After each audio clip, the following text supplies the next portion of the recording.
살을 애는 듯한 칼바람이 시장 골목을 휩쓸고 지나가는 밤이었습니다. 모두가 잠든 새벽 2시, 셔터가 내려진 재래시장은 마치 거대한 괴물의 입속처럼 어둡고 고요했습니다. 그 적막한 어둠 한 구석, 생선 가게 가판대 위에 쌓인 하얀 스티로폼 박스들 틈에서 작은 인기척이 들려왔습니다.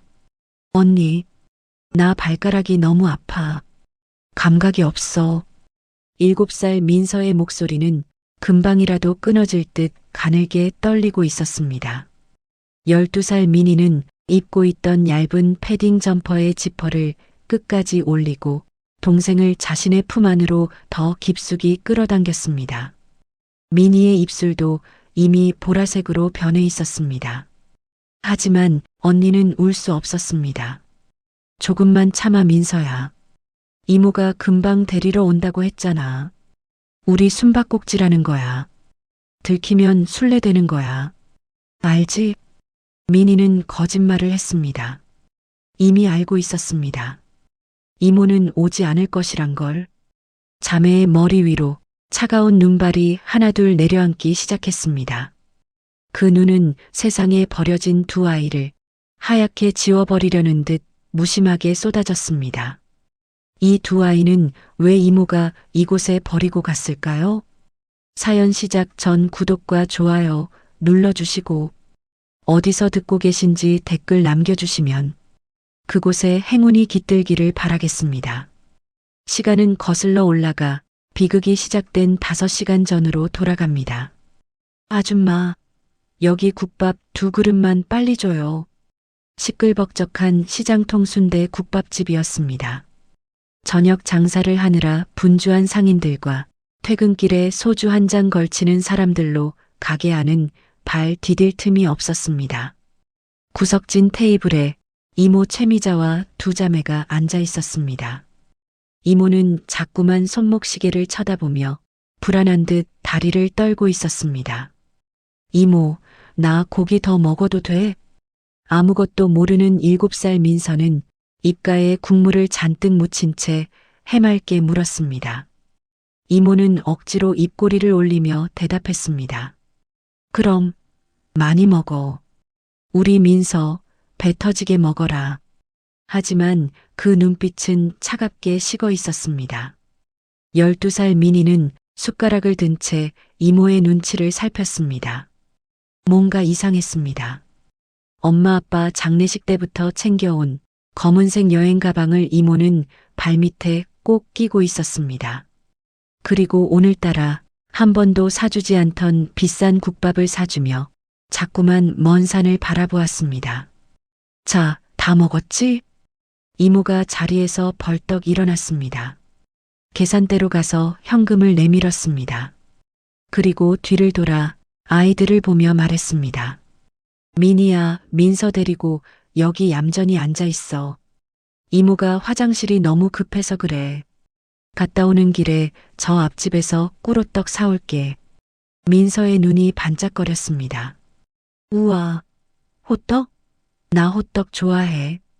이모는 민서의 머리를 한번 쓰다듬지도 않고 검은 가방을 챙겨 들었습니다.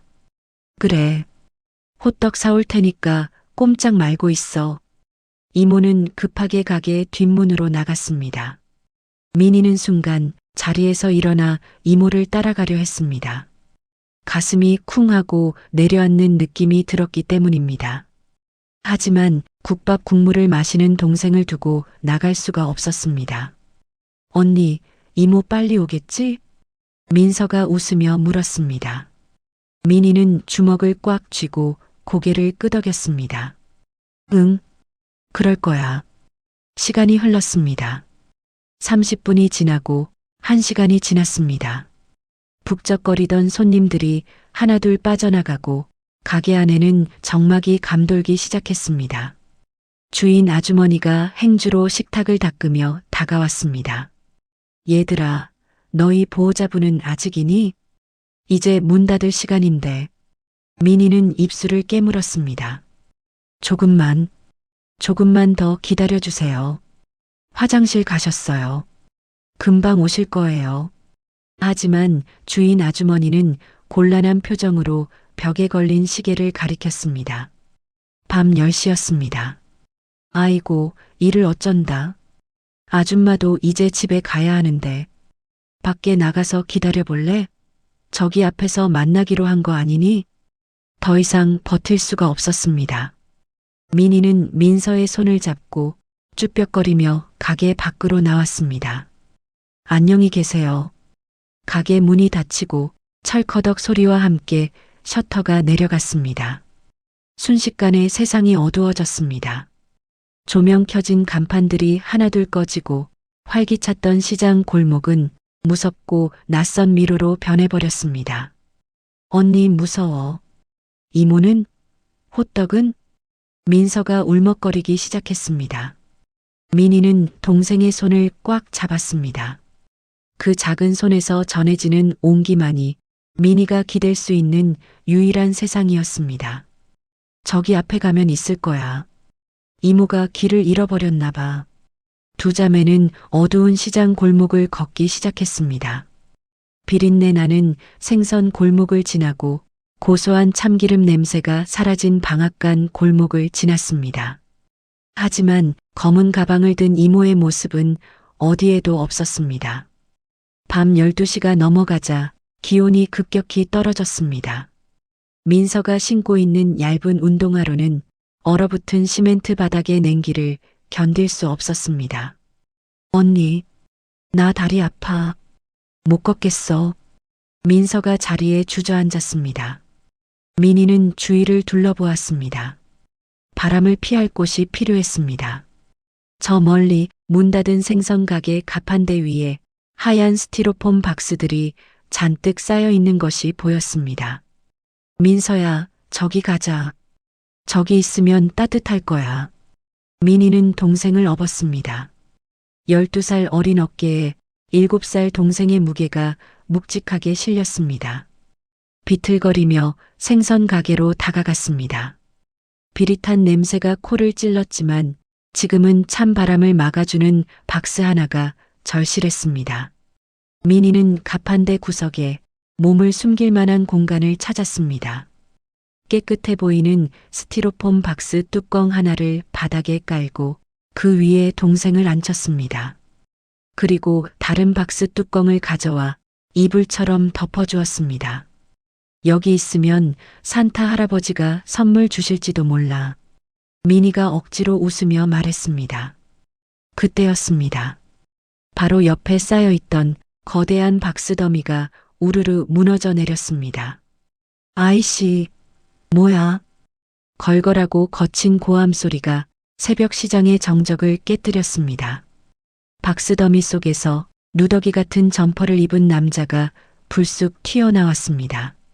덥수룩한 수염에 눈빛이 퀭한 60대 노숙자 김철수였습니다. 그는 시장 상인들 사이에서 시장통 미친개라고 불리는 남자였습니다. 건드리면 문다고 해서 붙여진 별명이었습니다. 김 씨는 자다 깬 눈을 비비며 잔뜩 찌푸린 얼굴로 소리쳤습니다. 어떤 놈이야? 감히 내 안방을 무너뜨려? 오늘 제삿날인 줄 알. 김 씨의 고함 소리가 뚝 멈췄습니다. 그의 시선 끝에 오들오들 떨고 있는 조그마한 두 여자아이의 모습이 들어왔습니다. 공포에 질린 민서가 언니의 허리춤을 꽉 움켜쥐고 울음을 터뜨렸습니다. 으앙, 언니야, 괴물이야, 괴물이 나왔어.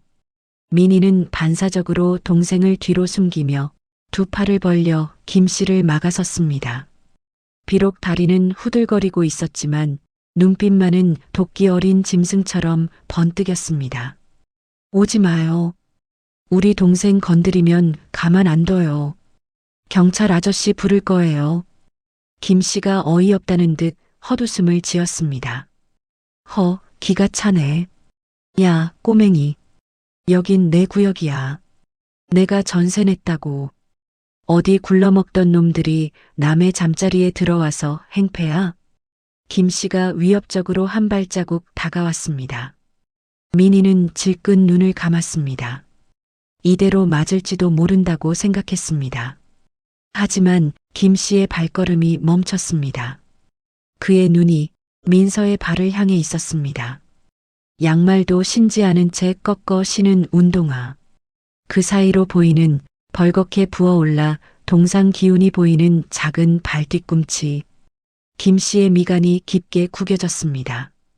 그는 꼬질꼬질한 주머니를 뒤적거리더니 무언가를 꺼냈습니다. 아까 저녁에 구걸에서 얻어둔 다 식어 빠진 하지만 아직은 온기가 조금 남아있는 핫팩 하나였습니다. 김 씨가 툭 하고 핫팩을 아이들 발치에 던졌습니다. 시끄러워. 애들 우는 소리 딱 질색이니까. 입 다물고 저리 꺼져. 말은 거칠게 내뱉었지만 그의 눈은 자꾸만 눈 맞은 강아지처럼 떨고 있는 아이들에게 머물렀습니다. 민희는 바닥에 떨어진 핫팩을 주었습니다. 따뜻했습니다. 이 차가운 시장 바닥에서 처음으로 느낀 사람의 온기였습니다. 민희가 고개를 들어 김 씨를 보았습니다. 김 씨는 툴툴거리며 자신의 낡은 담요를 다시 뒤집어 쓰고 누워버렸습니다. 안 가고 뭐해? 얼어 죽고 싶어 환장했냐? 그 거친 등짝이 어쩐지 밉지 않았습니다. 어둠 속에서 세 사람의 기묘한 동거가 시작되고 있었습니다. 새벽이 밝아오고 있었습니다. 시장 골목의 어둠이 푸르스름한 빛에 밀려 조금씩 물러가고 있었습니다. 스티로폼 박스 뚜껑을 입을 삼아 서로의 체온에 의지해 잠든 두 자매. 노숙자 김 씨는 습관처럼 새벽 찬 바람에 눈을 떴습니다. 삭신이야. 김 씨가 앓는 소리를 내며 기지개를 켰습니다. 뻐근한 허리를 두드리며 옆을 돌아본 순간 그는 흠칫 놀라고 말았습니다. 어젯밤 그 꼬맹이들이 아직도 가지 않고 자신의 옆에 웅크리고 있었기 때문입니다. 김 씨는 혀를 쯧쯧 찼습니다. 지독한 것들. 이 추위에 안 얼어 죽고 살아남았네. 그때 김 씨의 눈에 기가 막힌 광경이 들어왔습니다. 언니 품에 안겨 잠든 7살 꼬마 민서의 긴 속눈썹 끝에 하얗게 서리가 내려앉아 있었습니다. 입김이 그대로 얼어붙어 마치 고드름처럼 매달려 있었던 것입니다. 김 씨의 가슴 한구석이 망치로 얻어맞은 듯 쿵 하고 울렸습니다. 미친 세상이지. 애들 꼴이 이게 뭐야?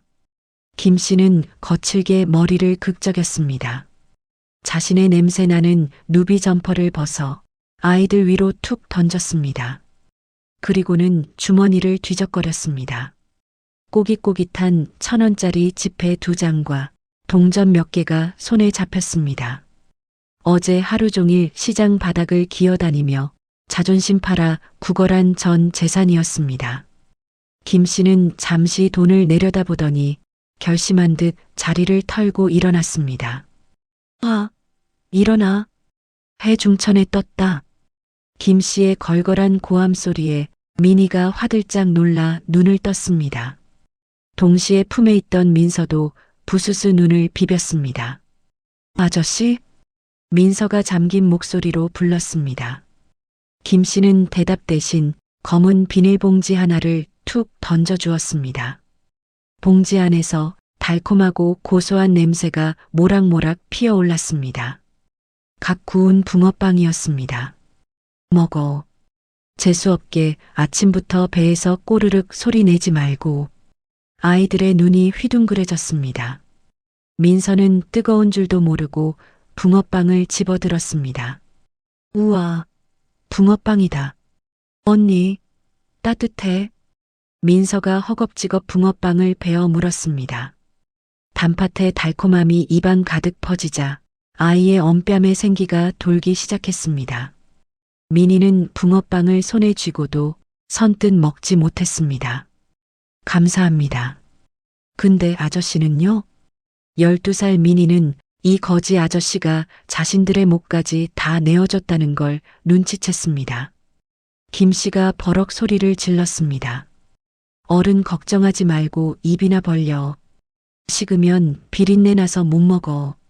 민희는 그제야 붕어빵을 한 입 베어 물었습니다. 눈물이 날 만큼 따뜻하고 가슴이 아릴 만큼 달콤했습니다. 두 자매가 정신없이 붕어빵을 먹는 동안 시장에는 하나둘 상인들이 출근하기 시작했습니다.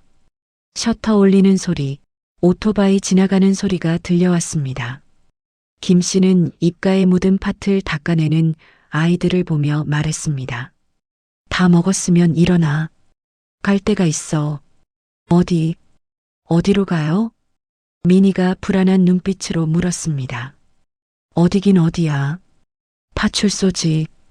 니들 부모 찾아줘야 내 자리가 편할 거 아냐. 파출소라는 말에 민희의 얼굴이 하얗게 질렸습니다. 민희는 민서의 손을 꽉 잡고 뒷걸음질 쳤습니다. 싫어요. 안 가요. 김 씨가 미간을 찌푸리며 다가왔습니다. 이게 미쳤나? 경찰한테 가서 조회를 해야 니네 이모인지 뭔지를 찾지. 여기서 평생 거지로 살래?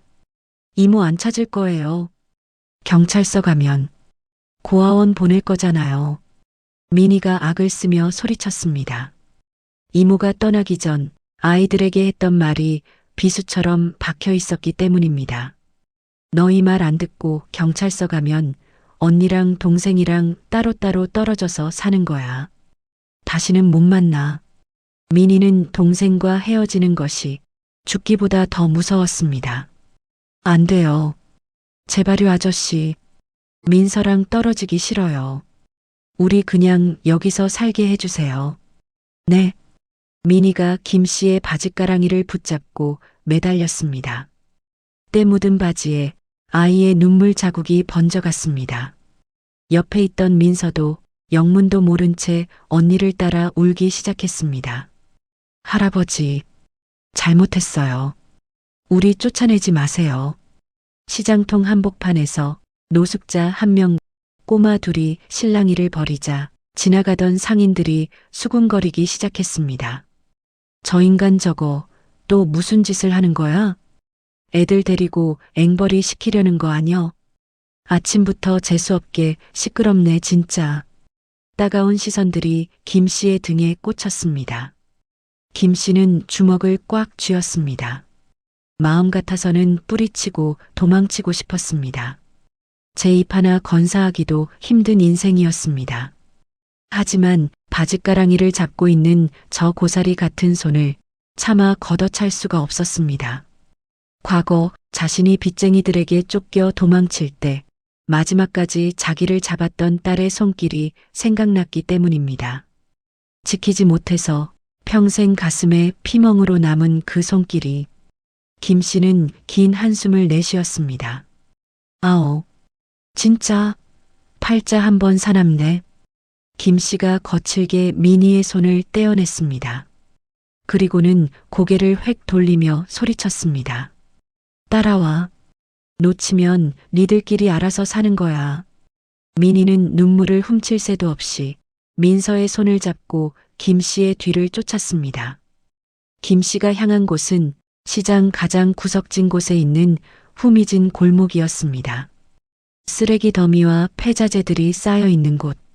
그 안쪽에 주인 없는 낡은 컨테이너 박스 하나가 방치되어 있었습니다. 예전에 시장 창고로 쓰다가 버려진 곳이었습니다. 녹이 슬어 붉게 변한 문을 김 씨가 발로 뻥 차서 열었습니다. 콜록, 콜록. 문이 열리자마자 쾌쾌한 먼지와 곰팡이 냄새가 훅 끼쳐 나왔습니다. 안은 난장판이었습니다. 쥐가 파먹은 스티로폼, 누군가 버리고 간 낡은 의자, 찢어진 비닐들이 널려 있었습니다. 하지만 찬바람은 막아줄 수 있는 벽과 지붕이 있었습니다. 김 씨는 구석에 있던 사과 상자 몇 개를 발로 으깨어 바닥에 깔았습니다. 그리고 자신이 주워 모은 폐신문지들을 그 위에 두툼하게 덮었습니다. 자, 여기가 니들 궁궐이다. 파출소 안 갈 거면 군소리 말고 여기서 지내. 민희와 민서는 마치 진짜 궁궐이라도 본 듯 눈을 반짝였습니다. 비록 쓰레기장 같은 창고였지만 이모가 버리고 간 차가운 거리보다는 100배, 1000배 더 안전하게 느껴졌습니다. 감사합니다. 정말 감사합니다, 할아버지. 민서가 배꼽 인사를 했습니다. 김 씨는 쑥스러운 듯 코를 훌쩍이며 돌아섰습니다. 할아버지는 무슨 오빠라고 불러 임마. 그때였습니다. 컨테이너 밖에서 누군가의 목소리가 들려왔습니다. 어이, 김 씨, 거기서 뭐해? 생선 가게 주인 자갈치 아지매였습니다. 그녀는 시장통에서 김 씨를 사람 취급해주는 몇 안 되는 상인 중 한 명이었습니다. 아지매가 컨테이너 안을 들여다보고는 눈이 휘둥그레졌습니다. 엄마야, 이게 뭔 일이래? 이 꼬맹이들은 다 뭐야? 김 씨 숨겨둔 자식이라도 돼? 김 씨가 황급히 앞을 가로막으며 손사래를 쳤습니다. 아, 아니요. 그런 거 아니니께 신경 꺼.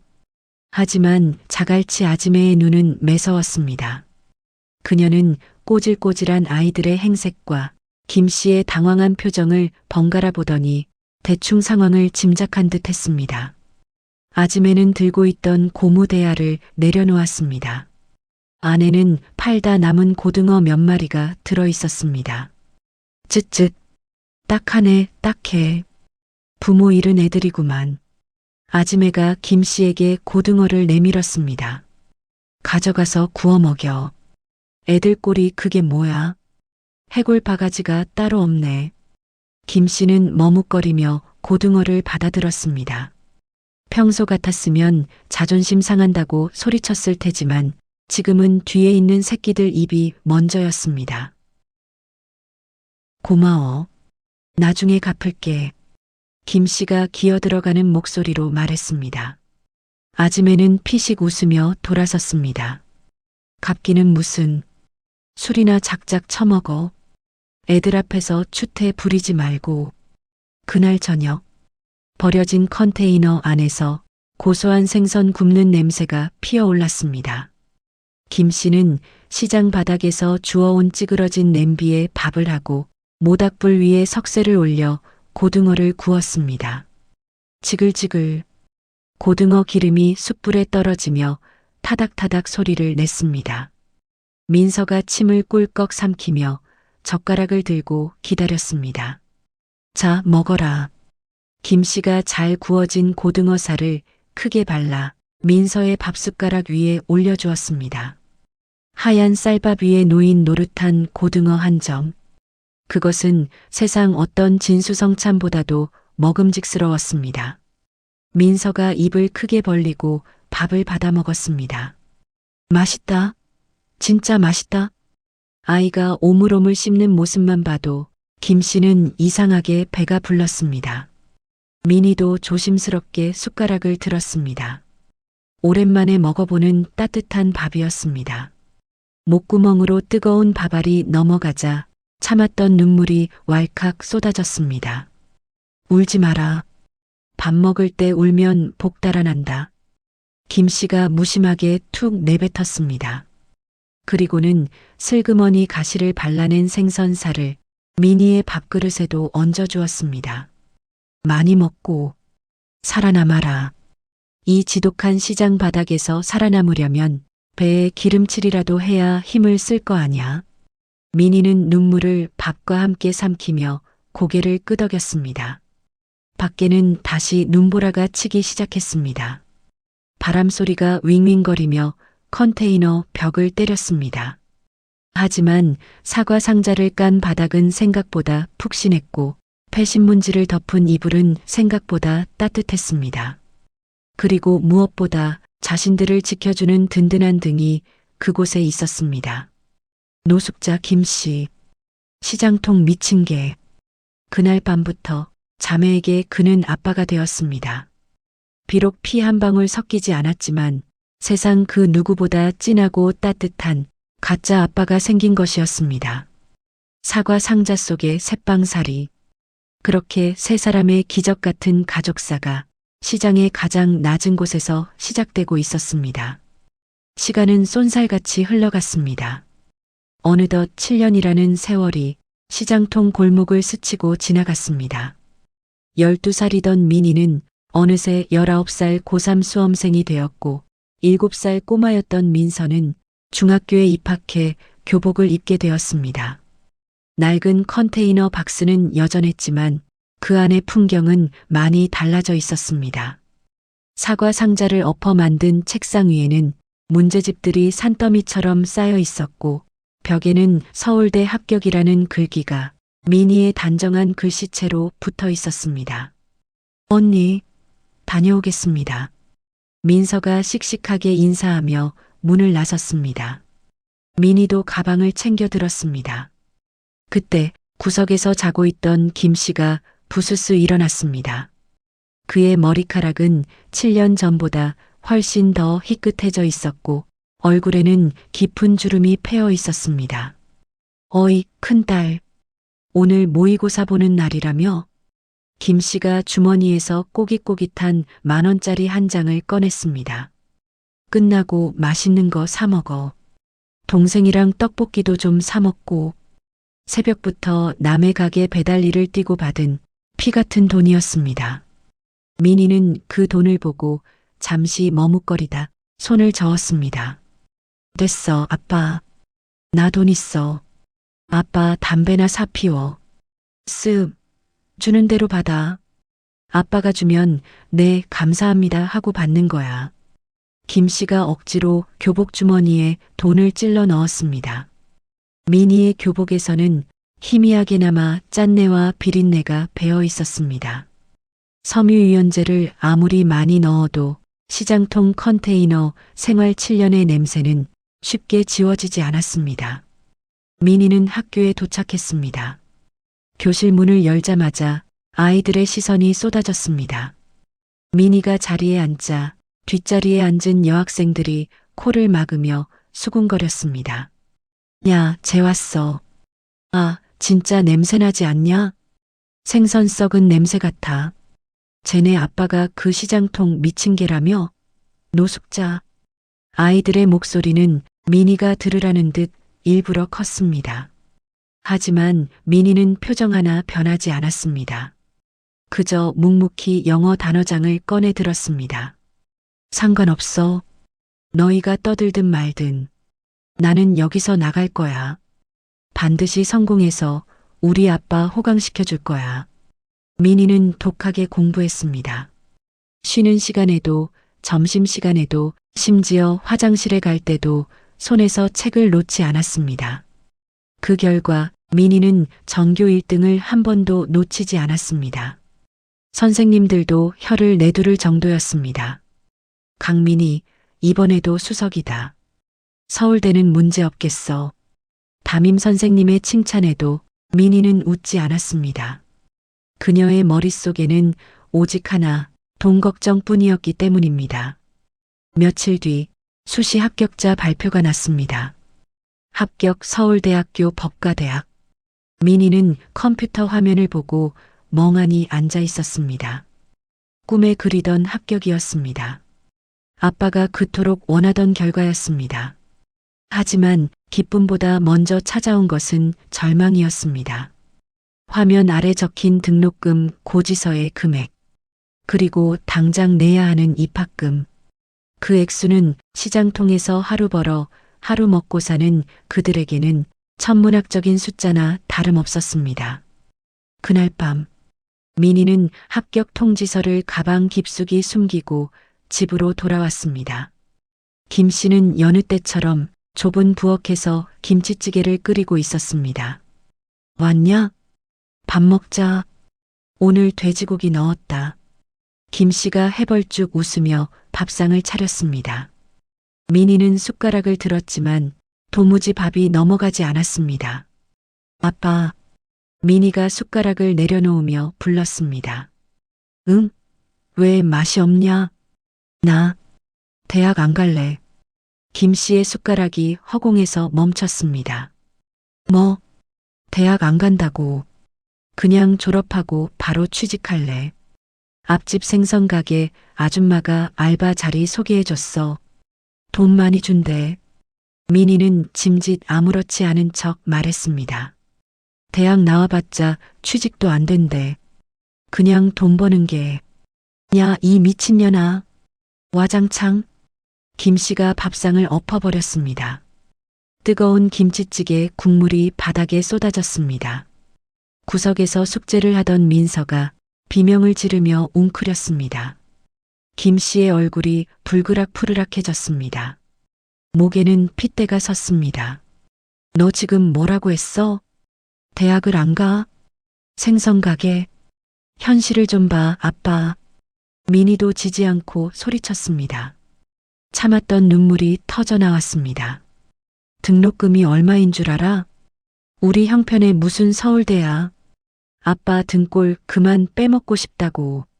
나 때문에 아빠 10년 넘게 겨울 점퍼 하나로 버틴 거 내가 모를 줄 알아? 민희가 오열하며 주저앉았습니다. 비린내 난다고 왕따 당하는 건 참을 수 있어. 근데 아빠가 나 때문에 늙어가는 건 못 보겠어. 그러니까 나 그냥 돈 벌게 해줘. 제발. 컨테이너 안에는 민희의 울음소리만 가득 찼습니다.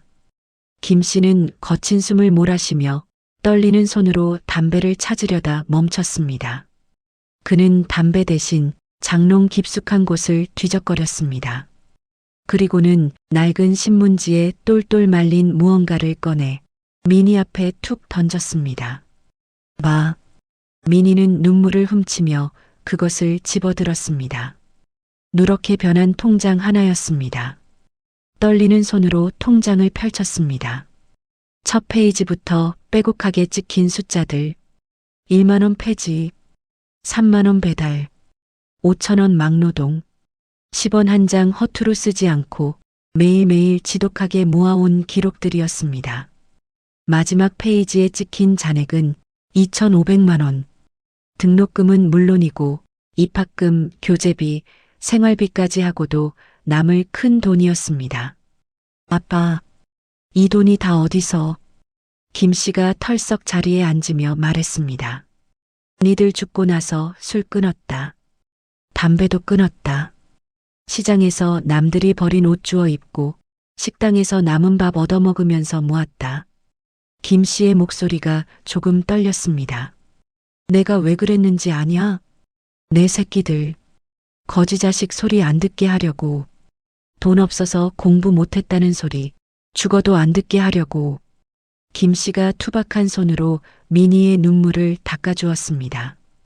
그 손은 굳은 살이 박히다 못해 거북이 등껍질처럼 딱딱하게 갈라져 있었습니다.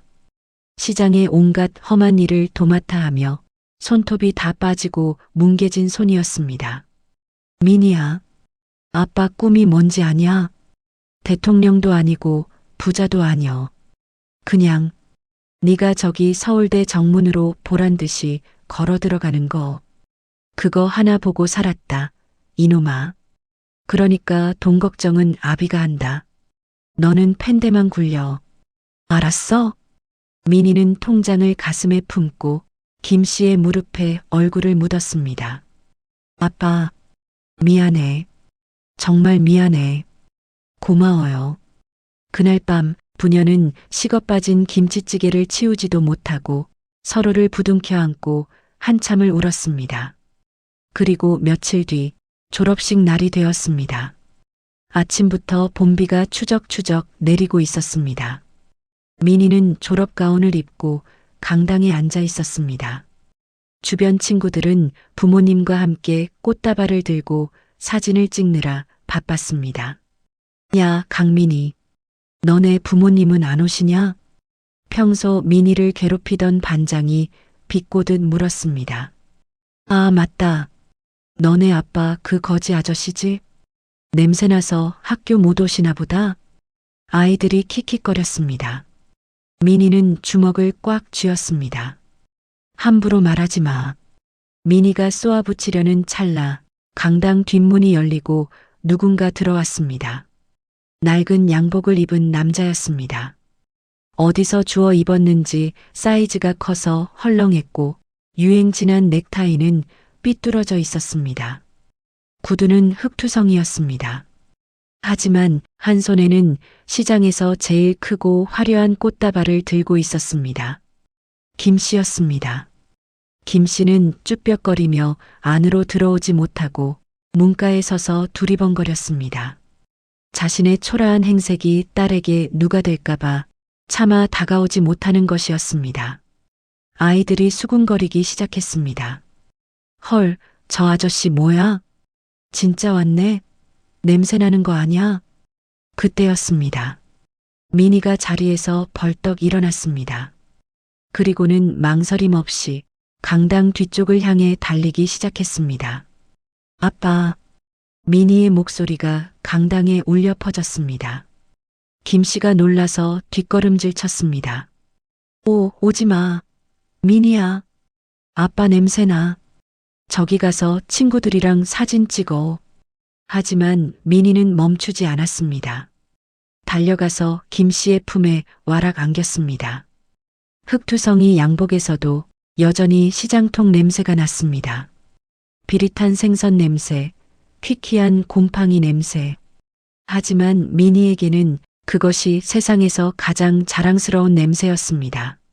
아빠 와줘서 고마워. 미니는 김 씨의 팔짱을 꼈습니다. 그리고 아이들이 보고 있는 강당 한복판으로 아빠를 당당하게 이끌고 걸어갔습니다. 우리 아빠예요. 나 서울대 보내준 우리 아빠라고요. 미니가 큰 소리로 외쳤습니다. 반장과 아이들의 입이 다물어졌습니다. 수군거림이 멈췄습니다. 비록 옷은 남루했지만 딸을 바라보는 김 씨의 눈빛만큼은 세상 그 어떤 부자보다도 빛나고 있었습니다. 김 씨의 눈가에 눈물이 고였습니다. 에이, 바보 같은 게 창피하지도 않냐? 하나도 안 창피해. 아빠는 내 영웅이야. 미니가 김 씨의 어깨에 기대어 활짝 웃었습니다. 졸업식장 밖에는 비가 내리고 있었지만 두 사람의 마음속에는 따뜻한 무지개가 뜨고 있었습니다.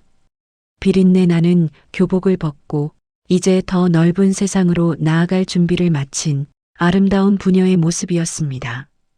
다시 10년이라는 세월이 흘렀습니다. 시장통 컨테이너 박스에서 피어난 기적은 대한민국을 떠들썩하게 만들었습니다. 피고인을 징역 10년에 처한다. 탕. 서울중앙지검 특수부 제1검사실. 검은 법복을 입은 강민희 검사가 서류를 탁 덮으며 일어섰습니다. 그녀의 눈빛은 서리빨처럼 차가웠고 말투에는 한치의 망설임도 없었습니다. 재벌 2세든 고위직 공무원이든 죄를 지은 자는 미니 앞에서 벌벌 떨었습니다. 사람들은 그녀를 이렇게 불렀습니다. 개천에서 승천한 독사. 한편 서울대학교 병원 내과 진료실. 할머니, 약 꼭 챙겨 드셔야 해요. 그래야 관절 안 아파요. 하얀 가운을 입은 강민서 교수가 할머니 환자의 손을 꼭 잡고 웃고 있었습니다. 그녀는 병원 내에서 천사표 의사 선생님으로 통했습니다. 돈 없는 환자들의 진료비를 몰래 대납해주고 밤새워 응급실을 지키는 의사. 민서가 이렇게 된 이유는 단 하나였습니다. 자신의 아버지를 고치기 위해서였습니다. 평생 막노동과 추위로 망가진 아버지의 무릎과 허리를 고쳐드리는 것이 민서의 유일한 소원이었습니다. 두 딸은 성공했습니다. 하지만 아버지 김철수 씨는 여전히 시장에 있었습니다. 달라진 것이 있다면 이제는 노숙자가 아니라는 점이었습니다. 자, 골라. 오늘 아침에 들어온 싱싱한 배추가 왔어요. 시장 입구 제일 목 좋은 자리에 위치한 철순의 야채 가게에 말끔한 개량 한복을 입은 김 씨가 호탕하게 웃으며 손님을 맞고 있었습니다. 어이, 김 사장. 딸들이 강남 아파트 사줬다며? 거기 가서 편하게 살지. 왜 아직도 여기서 이 고생이야? 지나가던 상인이 부러운 듯 물었습니다. 김 씨는 쑥스러운 듯 머리를 극적였습니다. 에이, 아파트 그거 답답해서 못 살아. 나는 여기가 좋아. 사람 냄새 나고 흙냄새 나는 시장 바닥이 내 체질이요. 사실은 거짓말이었습니다. 딸들에게 짐이 되기 싫어서 혹여나 자신의 과거가 딸들의 앞길에 흠집을 낼까봐 스스로 시장에 남은 것이었습니다. 김 씨는 굽은 허리를 두드리면서도 가게 한쪽에 걸린 딸들의 사진을 볼 때마다 밥을 안 먹어도 배가 불렀습니다. 내 새끼들, 장하다 장해. 그때였습니다. 서울 영등포의 어느 허름한 고시원. 퀴퀴한 냄새가 진동하는 좁은 방 안에서 한 중년 여자가 라면을 끓여 먹으며 TV를 보고 있었습니다. 그녀는 다 낡아빠진 명품 트레이닝복을 입고 있었지만 얼굴은 술과 도박에 찌들어 팍 사가 있었습니다. 20년 전 조카들을 버리고 도망쳤던 이모 최미자였습니다. 그녀의 인생은 비참했습니다. 내연 남은 50억을 들고 튀었고 미자는 도박판을 전전하다가 결국 사채빚에 쫓기는 신세가 되었습니다. 아오, 내 팔자야. 로또라도 한 방 터져야 하는데. 미자는 신경질적으로 채널을 돌렸습니다. 그때 화면에 뉴스 속보가 떴습니다. 화제의 인물. 시장통 거지 아빠가 키워낸 기적의 자매. 검사 언니와 의사 동생. 아버지에게 헌정하는 감동의 팔순 잔치 준비. 미자의 젓가락질이 멈췄습니다. 화면 속에 너무나 낯익은 얼굴들이 비치고 있었기 때문입니다. 세련된 정장을 입은 미니, 하얀 가운을 입은 민서, 그리고 그 사이에 서 있는 늙고 초라한 남자 김철수. 저것들. 미자는 TV 앞으로 기어가듯 다가갔습니다. 화면 속 미니의 눈매는 죽은 언니를 쏙 빼닮아 있었습니다. 강민희, 강민서, 설마 내 조카들이야? 미자의 손이 부들부들 떨렸습니다. 죽은 줄 알았습니다. 그 추운 날 얼어 죽었거나 고아원에 팔려가서 밑바닥 인생을 살 줄 알았습니다. 그런데 검사라니, 의사라니. 미자의 눈이 탐욕스럽게 번들거렸습니다. 살아있었네? 내 돈줄들이 살아있었어. 미자는 무릎을 쳤습니다. 저 거지가 내 조카들을 데리고 있었다 이거지? 감히 내 애들을 유괴해? 그녀의 머릿속에서 순식간에 사악한 시나리오가 그려졌습니다. 그녀는 바닥에 있던 라면 냄비를 발로 찼습니다. 됐다. 이제 고시원 생활 끝이다. 며칠 뒤 평화롭던 철순의 야채 가게에 먹구름이 들이우기 시작했습니다. 점심시간이라 손님이 뜸한 틈을 타 김 씨는 의자에 앉아 꾸벅꾸벅 졸고 있었습니다. 아이고, 내 새끼들아. 갑자기 시장이 떠나가라 비명 같은 통곡 소리가 들려왔습니다. 김 씨가 화들짝 놀라 눈을 떴습니다. 가게 앞에 웬 미친 여자 같은 사람이 대자로 뻗어 울고 있었습니다. 산발한 머리에 짙은 화장이 눈물에 번져 기괴한 모습이었습니다. 최미자였습니다. 누구쇼? 여기서 이러시면 안 됩니다. 김 씨가 당황해서 다가갔습니다. 그러자 미자가 벌떡 일어나 김 씨의 멱살을 잡았습니다. 이 도둑놈, 유괴범, 내 조카들 내놔. 내 조카들 어디 있어? 뭐요? 김 씨는 영문을 몰라 멍하니 서 있었습니다. 사람들이 웅성거리며 모여들기 시작했습니다. 시장통 이슈 메이커인 김 씨 가게 앞이라 금세 구경꾼들이 담을 쌓았습니다.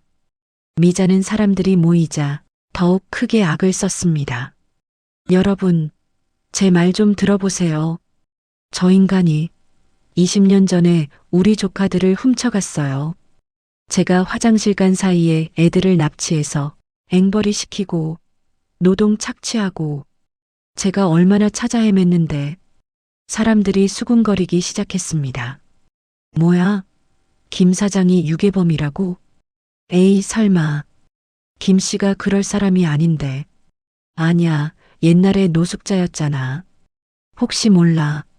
김 씨의 얼굴이 하얗게 질렸습니다. 20년 전 그날 밤 자신이 홧김에 파출소 앞까지 갔다가 돌아온 기억. 정식 입양 절차 없이 아이들을 키운 것. 법을 모르는 김 씨에게는 그 모든 것이 약점이 되어 가슴을 찔렀습니다. 아, 아니요. 난 그런 적 없어. 애들이 버려져 있길래 거둔 것뿐이요. 김 씨가 손을 저으며 변명했습니다. 하지만 미자는 김 씨의 뺨을 짝 하고 올려붙였습니다. 거짓말 마. 내가 잠깐 화장실 간 사이에 데려갔잖아.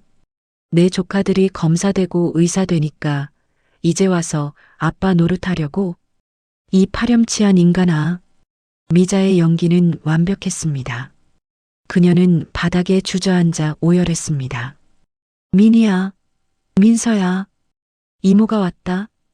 그동안 얼마나 무서웠니? 그때였습니다.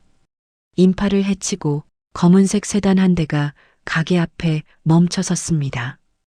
뒷좌석 문이 열리고 단정한 정장 차림의 여자가 내렸습니다. 민희였습니다. 점심시간에 잠깐 아빠를 보러 들렀다가 난장판이 된 가게를 목격한 것이었습니다. 무슨 일이에요? 민희의 차가운 목소리가 울려 퍼졌습니다. 미자가 고개를 번쩍 들었습니다. 민희니? 아이고, 민희야. 이모다. 이모 기억 안 나? 미자가 달려들어 민희를 끌어안으려 했습니다. 하지만 민희는 한 발짝 뒤로 물러서며 미자를 피했습니다. 미자는 민망한 듯 허공을 젓다가 다시 울음을 터뜨렸습니다. 민희야, 너 이 거지한테 속아서 20년 동안 고생했지?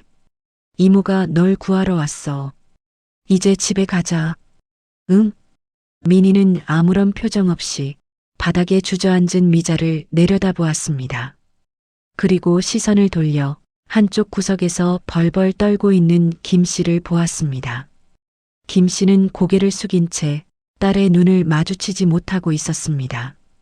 자신이 노숙자였다는 사실이 딸의 앞길에 흙탕물을 튀길까봐 두려웠던 것입니다.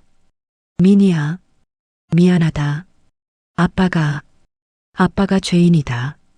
김 씨의 떨리는 목소리에 민희의 눈썹이 꿈틀했습니다. 민희가 천천히 입을 열었습니다. 이모. 미자가 반색하며 고개를 끄덕였습니다. 그래, 이모야. 세상에 하나뿐인 핏줄. 민희의 입가에 서늘한 비웃음이 걸렸습니다. 하나뿐인 핏줄이라. 민희가 핸드백에서 손수건을 꺼내 미자가 튀긴 침이 묻은 구두코를 닦아내며 말했습니다. 근데 어쩌죠? 제 기억 속의 이모는 20년 전 국밥집에서 죽었는데요. 미자의 표정이 굳어졌습니다. 뭐? 민희가 허리를 숙여 미자의 귀에 대고 나지막이 속삭였습니다. 살아 돌아오지 말지 그랬어요. 그럼 추억으로라도 남았을 텐데. 민희의 눈빛이 먹잇감을 노리는 독사처럼 번뜩였습니다. 감히 누굴 건드려. 당신 사람 잘못 골랐어. 민희가 몸을 일으키며 어딘가로 전화를 걸었습니다.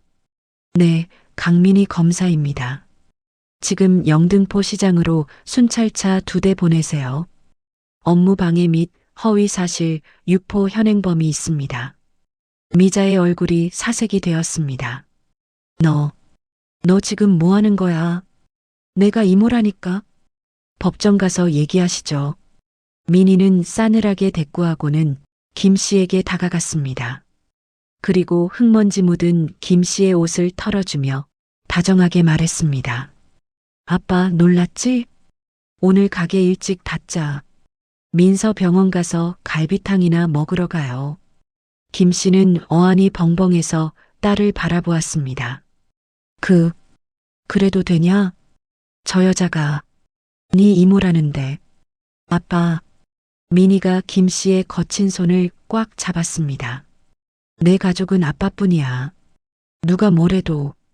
미자는 경찰차 사이렌 소리가 들려오자 당황해서 뒷걸음질 쳤습니다. 하지만 그녀의 눈은 여전히 도끼로 이글거리고 있었습니다. 이것들이 감히 나를 무시해? 그래, 법대로 하자 이거지? 두고 봐. 그 껍데기 같은 성공, 내가 다 벗겨줄 테니까. 돌아온 악녀와 그녀를 맞이하는 검사딸. 시장통 한복판에서 전쟁의 서막이 오르고 있었습니다. 영등포 경찰서 조사실. 차가운 형광등 불빛 아래 김철수 씨가 고개를 푹 숙인 채 앉아 있었습니다. 그의 맞은편에는 베테랑 형사가 난감한 표정으로 서류를 넘기고 있었습니다. 김철수 씨, 정말 억울하신 건 알겠는데요. 고소장이 접수된 이상 조사는 받으셔야 합니다. 최미자 씨가 당신을 미성년자 약취 유인 및 감금 혐의로 고소했어요. 김 씨의 손이 부들부들 떨렸습니다. 형사 양반, 내 말 좀 믿어주소. 내가 애들을 납치하다니 말도 안 되는 소리요. 그 추운 날 애들이 다 죽어가는 걸 살려놨더니. 알아요, 아는데. 법이라는 게 참 그래요. 20년 전 그날 왜 바로 신고하지 않고 데리고 있었습니까? 그게 지금 발목을 잡는 겁니다. 김 씨는 아무 말도 할 수 없었습니다. 고아원에 가면 자매가 뿔뿔이 흩어진다는 말에 차마 신고를 못했던 그날의 선택이 이제 와서 비수가 되어 돌아올 줄은 꿈에도 몰랐습니다. 조사실 밖 복도. 최미자가 팔짱을 끼고 의기양양하게 앉아 있었습니다. 그녀는 지나가는 순경들이 들으라는 듯 큰 소리로 떠들었습니다. 아유, 세상에 이런 일이 어디 있어? 멀쩡한 조카들을 유괴해서 20년이나 부려먹고 내가 그동안 피눈물을 흘리며 찾았는데 그때 또각 날카로운 구두 굽소리가 복도에 울려 퍼졌습니다. 강민희 검사였습니다. 그녀는 조사실로 들어가지 않고 곧장 최미자 앞으로 걸어갔습니다. 민희의 얼굴은 차갑게 굳어 있었지만 눈빛에는 묘한 흔들림이 있었습니다. 이모. 민희가 나지막이 불렀습니다. 최미자가 눈을 동그랗게 뜨더니 이내 비릿한 웃음을 흘렸습니다. 오호, 이제야 이모 대접을 해주네. 왜? 똥줄이 좀 타니? 내 아빠라는 작자 감방 가서 콩밥 좀 먹어야겠더라. 민희가 입술을 깨물며 고개를 숙였습니다. 원하는 게 뭐예요? 돈인가요? 미자의 눈이 번쩍 뜨였습니다. 그녀는 주위를 살피더니 민희의 팔을 잡아 끌고 비상계단으로 갔습니다. 역시 검사라 눈치가 빠르네. 그래, 솔직히 까놓고 말하자. 나도 먹고 살기 힘들어서 그래. 미자가 손가락 10개를 펼쳐 보였습니다. 10억? 내 언니, 그러니까 내 엄마 보험금이랑 유산. 그거 원래 내 거였어. 그 돈에다가 20년 이자 쳐서 딱 10억만 가져와.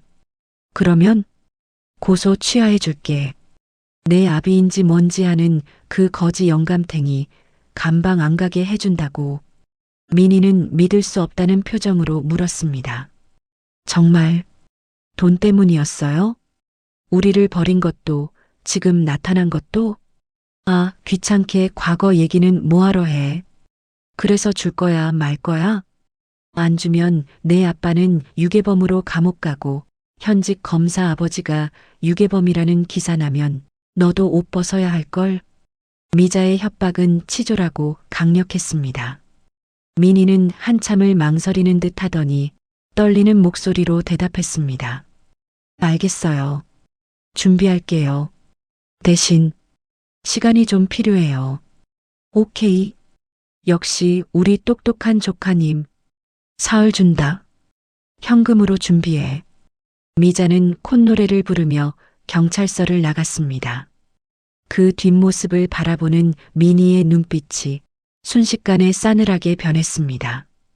그녀의 손에 들린 핸드백 안쪽에서 초소형 녹음기가 붉은 불빛을 깜빡이고 있었습니다. 그날 밤 철순의 야채가게. 가게 문을 닫은 캄캄한 안쪽 방에서 김 씨가 짐을 싸고 있었습니다.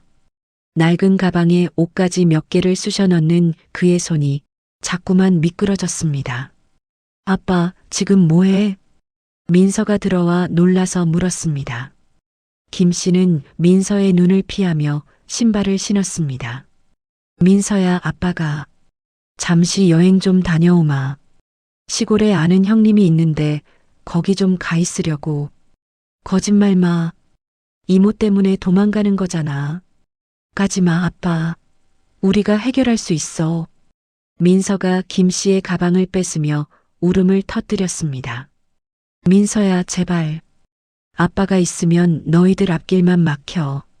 검사딸, 의사딸 아버지가 유괴범이라니. 사람들이 손가락질해. 아빠는 그 꼴 못 본다. 김 씨가 민서를 뿌리치고 문을 열려는 순간 미니가 들어왔습니다. 가방 내려놔요, 아빠. 미니의 목소리는 단호했습니다. 미니야, 비켜라. 이게 너희를 위한 길이다. 아니요. 아빠가 도망가면 진짜 유괴범 되는 거예요. 죄 지은 사람처럼 숨을 필요 없어요. 우리가 죄 지은 거 아니니까. 미니는 아빠를 자리에 앉히고 핸드백에서 서류 봉투 하나를 꺼냈습니다. 민서야, 준비됐어? 민서가 눈물을 닦으며 고개를 끄덕였습니다. 응, 언니. 원장님한테 말해서 20년 전 진료 기록 다 찾았어. 응급실에 실려왔을 때 영양실조랑 동상 진단서, 그리고 당시 아빠가 헌혈해서 우리 치료비 낸 기록까지. 미니가 옅은 미소를 지었습니다. 좋아. 이제 마지막 쥐덫을 놓을 차례야. 미니는 김 씨의 손을 잡았습니다. 아빠, 나 믿지? 대한민국 검사 강민이가 내 아버지 누명 못 벗길 것 같아? 미니야, 내일이면 다 끝나. 아빠는 가게 문 활짝 열고 평소처럼 장사해요. 제일 싱싱한 야채들 진열해 놓고. 알았죠?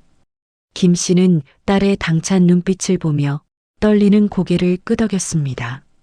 다음 날 오후, 약속한 사흘이 지나기도 전에 미자에게서 전화가 왔습니다. 미니야, 돈 준비됐니? 이모가 급한 일이 생겨서 말이야. 오늘 좀 받아야겠다. 미자는 사실 똥줄이 타고 있었습니다. 사채업자들이 냄새를 맡고 고시원까지 쫓아왔기 때문입니다. 네, 준비했어요. 지금 시장으로 오세요. 가게 안쪽 창고에서 드릴게요. 보는 눈이 많으니까요. 그래, 알았어. 금방 갈게. 미자는 쾌재를 부르며 택시를 잡았습니다. 30분 뒤, 철순의 야채 가게에 미자가 헐레벌떡 가게로 들어왔습니다. 김 씨는 약속대로 묵묵히 배추를 다듬고 있었습니다. 미자는 김 씨를 본체만 채하고 안쪽 창고 문을 열었습니다. 창고 안에는 미니가 기다리고 있었습니다. 그녀의 앞에는 커다란 007 가방이 놓여 있었습니다. 왔어요? 아이고, 우리 조카. 역시 능력 좋아. 어디 봐, 50억 맞지? 미자가 탐욕스럽게 가방을 열었습니다. 하지만 가방 안에는 돈다발 대신 누렇게 변한 낡은 공책 한 권만 덩그러니 들어 있었습니다. 김 씨가 20년간 써온 육아일기이자 가계부였습니다. 미자의 표정이 일그러졌습니다. 뭐야, 이건? 장난해? 돈 어딨어? 미니가 팔짱을 끼고 차갑게 말했습니다. 그게 10억보다 더 비싼 거예요. 당신이 버린 20년의 세월이 거기 다 적혀 있거든요.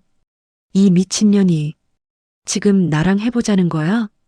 돈 안 내놓으면 내 아비 당장 감옥 보낸다니까. 미자가 소리를 지르며 미니에게 달려들려는 찰나 창고 문이 벌컥 열렸습니다. 거기까지 하시죠, 최미자 씨. 건장한 남자들이 들이닥쳤습니다. 사복 경찰들이었습니다. 당신들 뭐야? 미니가 주머니에서 녹음기를 꺼내 재생 버튼을 눌렀습니다. 10억? 내 언니 보험금이랑 유산. 그거 원래 내 거였어. 안 주면 내 아빠 유괴범으로 감옥 보내고. 미자의 목소리가 창고 안에 또렷하게 울려 퍼졌습니다. 미자의 얼굴이 사색이 되었습니다. 이건 함정이야. 내가 유도한 거잖아. 민희가 싸늘하게 웃으며 말했습니다. 함정? 아니, 이건 자수라고 하는 거예요. 최미자 씨, 당신을 공갈 미수 및 협박 혐의로 체포합니다. 그리고 민희가 형사에게 눈짓을 했습니다. 형사가 서류 한 장을 더 꺼냈습니다. 20년 전 발생한 강성훈, 이지은 부부 사망 사건. 단순 화재 사고로 종결됐었죠? 미자의 동공이 지진 난 듯 흔들렸습니다. 그걸 왜 지금?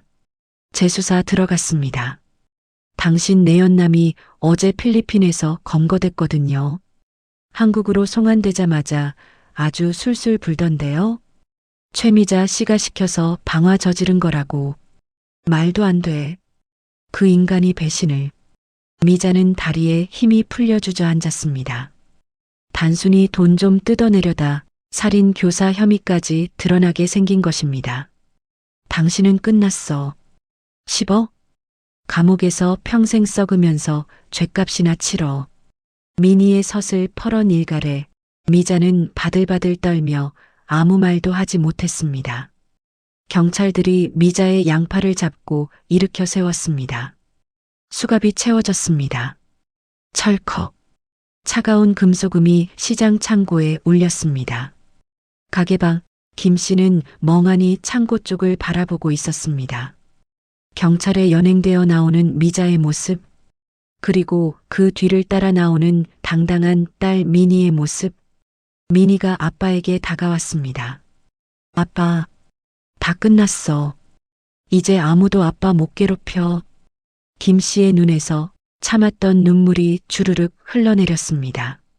민희야, 고맙다. 고맙다 내 딸. 시장의 상인들이 하나둘 모여들어 박수를 치기 시작했습니다. 와, 역시 검사 딸이 최고네. 김 사장, 이제 두 다리 뻗고 자. 저런 못된 여편네는 콩밥을 먹어야 해. 시장통은 순식간에 축제 분위기가 되었습니다. 하지만 민희는 알고 있었습니다.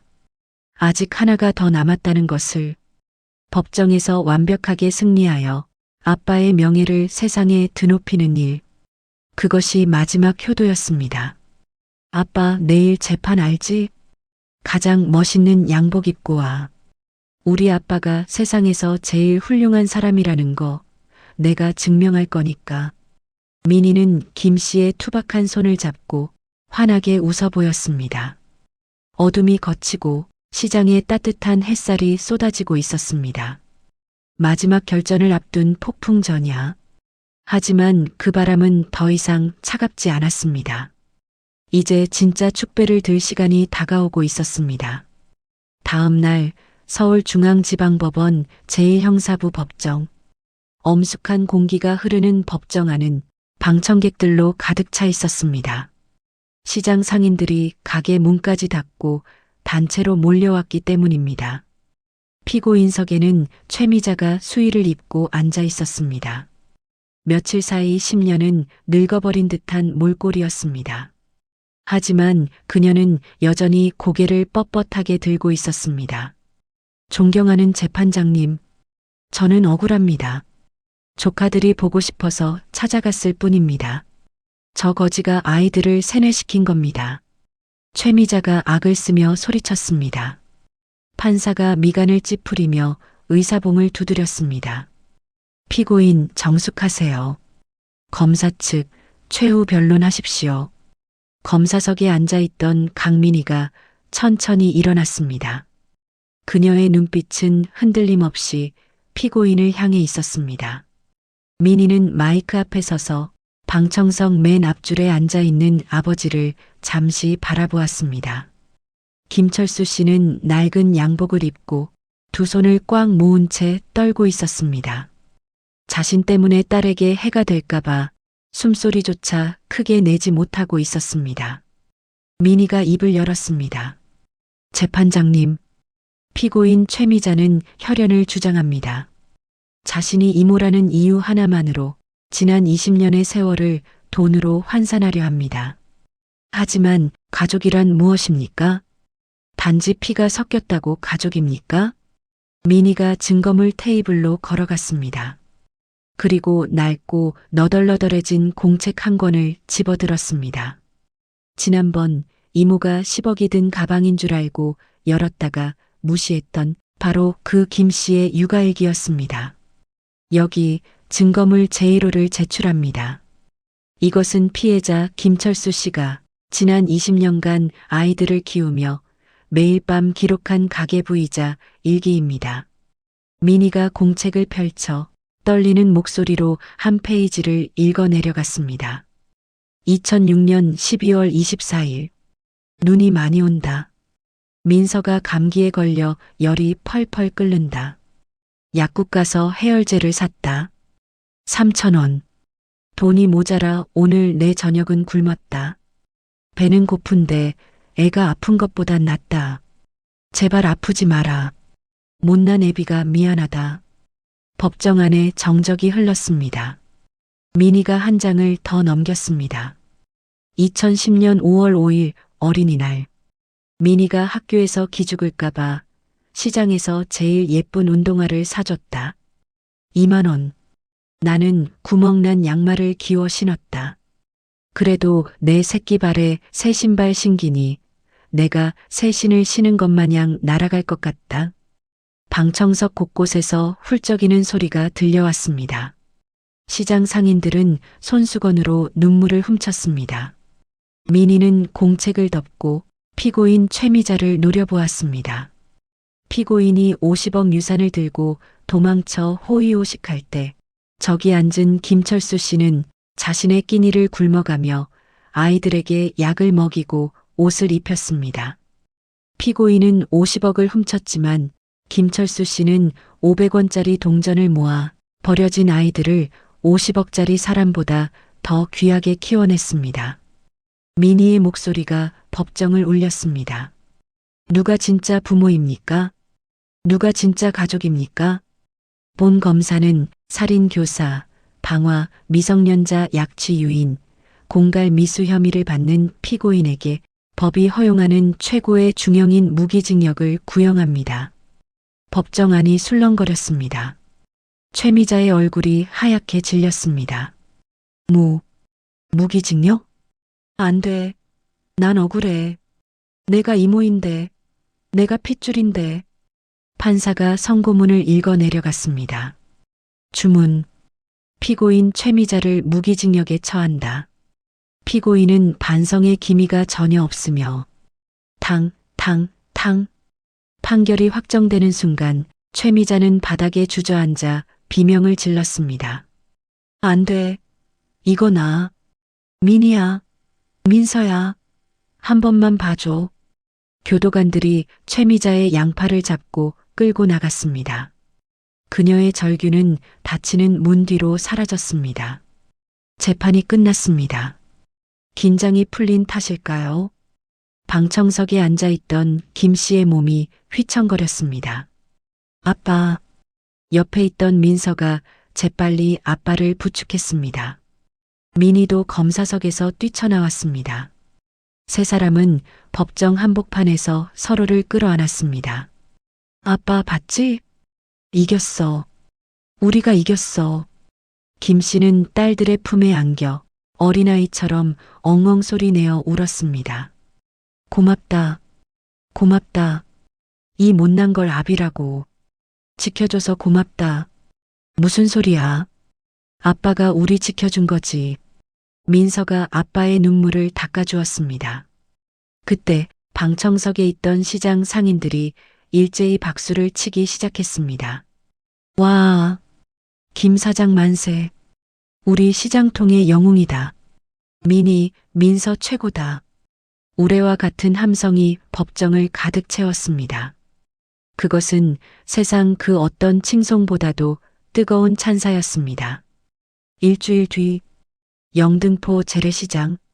시장 입구에 커다란 현수막이 걸렸습니다. 경축.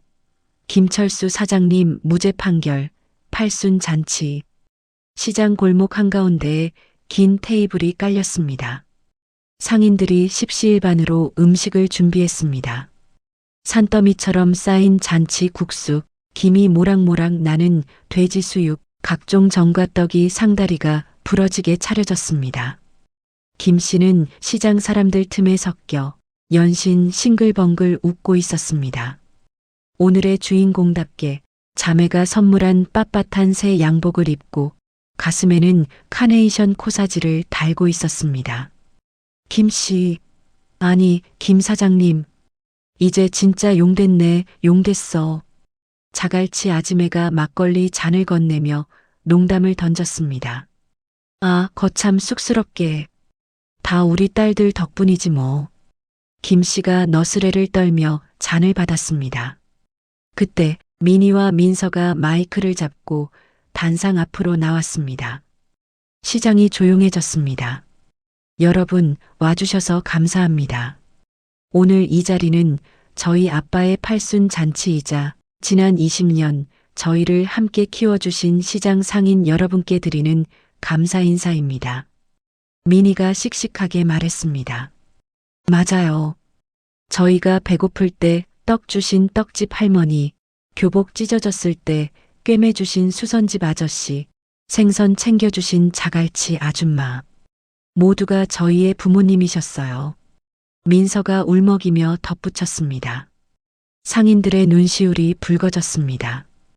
여기저기서 코 훌쩍이는 소리가 들렸습니다. 그리고 오늘의 하이라이트가 남았습니다. 민희가 눈짓을 하자 민서가 예쁘게 포장된 선물 상자 하나를 들고 왔습니다. 김 씨 앞에 상자가 놓였습니다. 아빠 열어봐. 김 씨가 떨리는 손으로 리본을 풀었습니다. 상자 뚜껑을 열자 번쩍거리는 최고급 수제 구두 한 켤레가 들어 있었습니다. 김 씨가 입을 다물지 못했습니다. 이게 뭐냐? 이 비싼 걸? 민희와 민서가 김 씨의 양쪽 팔을 잡고 의자에 앉혔습니다. 그리고 두 딸이 동시에 무릎을 꿇었습니다. 민희가 김 씨의 낡은 운동화를 벗겼습니다. 뒤꿈치가 다 닳고 흙투성이가 된 신발이었습니다. 민서가 새 양말을 신겨드리고 민희가 새 구두를 조심스럽게 발에 끼워드렸습니다. 딱 맞네. 우리 아빠 발 생각보다 작았구나. 민희가 고개를 들어 아빠를 보았습니다. 아빠, 지난 20년 동안 우리 업고 다니느라 발 아팠지? 진흙탕 길, 자갈밭길, 우리 대신 걷느라 고생 많았어. 이제 이 신발 신고 좋은 곳만 다녀. 꽃길만 걷게 해줄게.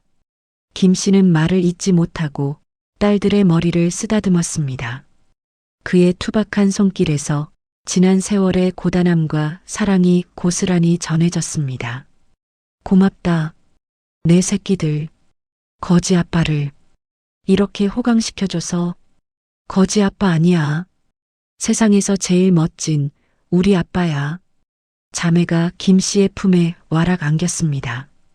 김 사장, 울지 말고 웃어. 오늘 같은 좋은 날 왜 울어? 상인들이 폭죽을 터뜨렸습니다. 펑, 펑. 색색의 종이 가루가 봄눈처럼 흩날렸습니다. 김 씨가 눈물을 닦고 활짝 웃었습니다. 그 미소는 20년 전 추운 겨울 새벽에 아이들에게 붕어빵을 건네주던 그때 그 마음처럼 따뜻하고 순수했습니다. 시장통의 거지 아빠, 시장통 미친 개. 그는 이제 세상에서 가장 행복한 아버지가 되었습니다. 자매는 아빠의 팔짱을 끼고 시장 골목을 행진했습니다. 어둠이 내렸던 그 골목은 이제 상인들의 웃음소리와 박수소리로 가득 찼습니다. 식어버린 국밥 한 그릇으로 시작된 비극은 따뜻한 잔치국수와 함께 완벽한 해피엔딩으로 막을 내렸습니다. 차가운 세상 속에서 서로의 온기가 되어준 세 사람의 기적 같은 이야기 어떻게 보셨나요? 피 한 방울 섞이지 않았지만 그 누구보다 진한 사랑으로 가족이 된 이들의 모습이 여러분의 마음에도 작은 위로가 되었기를 바랍니다. 오늘 이야기가 가슴 따뜻하셨다면 구독과 좋아요 한 번씩 정중히 부탁드립니다. 여러분이 생각하는 진정한 가족의 의미는 무엇인가요? 댓글로 여러분의 소중한 생각을 남겨주세요. 더 좋은 이야기로 찾아오겠습니다. 감사합니다.